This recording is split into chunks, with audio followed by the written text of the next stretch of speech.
किसान साथियों, राम राम। आशा करता हूँ आप सब ठीक ठाक होंगे। साथियों, आज हम चर्चा करने वाले हैं नरमा के भाव के ऊपर, और एक बेहद चिंताजनक खबर जो निकल के आ रही है वो मैं आपको शेयर करूंगा, आपको बताऊंगा।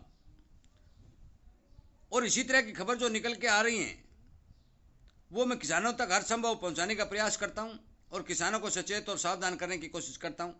साथियों, मेरा एक ध्येय बन चुका है कि मैं किसान को समय रहते उस चीज़ की जानकारी उपलब्ध कराता रहूं ताकि किसान सावधान रहे।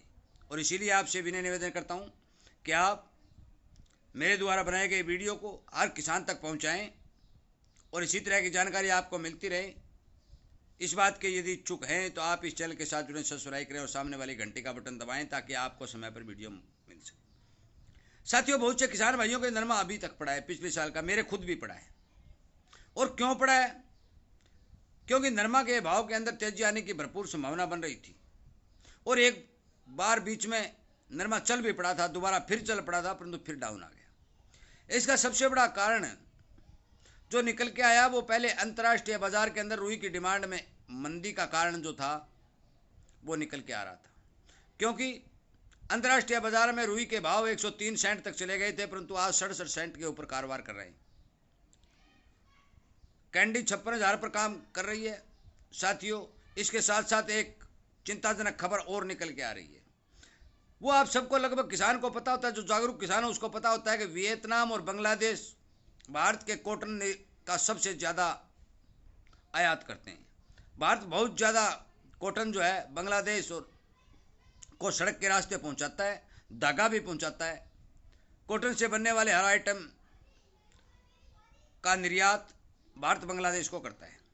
परंतु पिछले 2-2.5 महीने से लगातार बांग्लादेश के अंदर गलत माहौल बढ़ने, अफरा तफरी मचने के कारण तो प्रभाव पड़ ही रहा था, परंतु अब एकदम सरकार के पलट जाने और देश के अंदर दंगे फसाद होने से कपास के निर्यात को धक्का लगेगा। आप मान के चलो कि बांग्लादेश को होने वाले निर्यात में जरूर कुछ न कुछ कमी आएगी।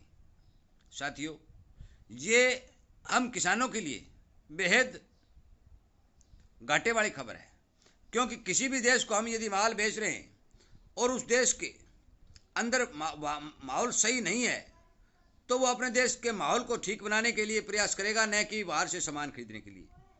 उदाहरण के तौर पर आप सीधा समझ लें कि यदि कोई किसान दूध बेचता है और किसी दूसरे किसान 5-7 किसान जो हैं वो उसके घर से दूध आकर ले जाते हैं, और यदि अचानक किसी एक किसान के घर में थोड़ा बहुत लड़ाई झगड़ा हो जाता है तो वो दूध लेने नहीं आता, पहले अपने घर का झगड़ा शांत करता है।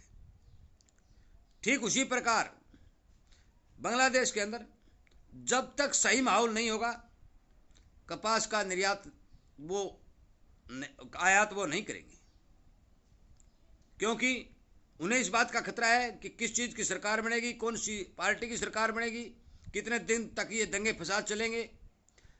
बांग्लादेश के अंदर शांति होने के बाद ही, माहौल ठीक होने के बाद ही वो किसी देश से सामान मंगवाएंगे। इसलिए साथियों, कॉटन के किसान जितने भी हैं जिनके पास नरमा पड़ा है वो इस बात को सुनिश्चित करें कि रखना है या बेचना है। हो सकता है कि यदि अंतर्राष्ट्रीय बाजार के अंदर रुई में तेजी आती है तो इसका भाव बढ़ेंगे, परंतु यदि ये अंतर्राष्ट्रीय बाजार के अंदर रुई इसी भाव पर लुढ़कती रहती है, टूटती रहती है, तो इसके भाव बनने की संभावना बहुत कम है। आज आदमपुर में नरमा का भाव 7,000 रुपये का मेरे पास व्हाट्सएप ग्रुप में है।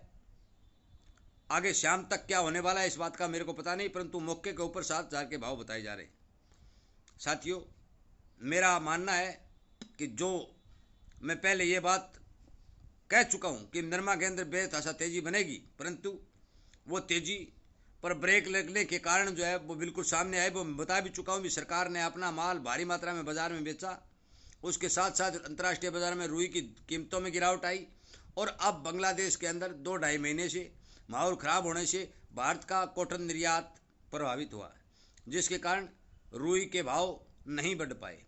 अब रुई के अंदर असमंजस की स्थिति बनी हुई है, हो सकता है बढ़ भी जाए, हो सकता है इसी बात भाव पर रहे, परंतु इस भाव से घटना मुझे संभव नहीं लगता।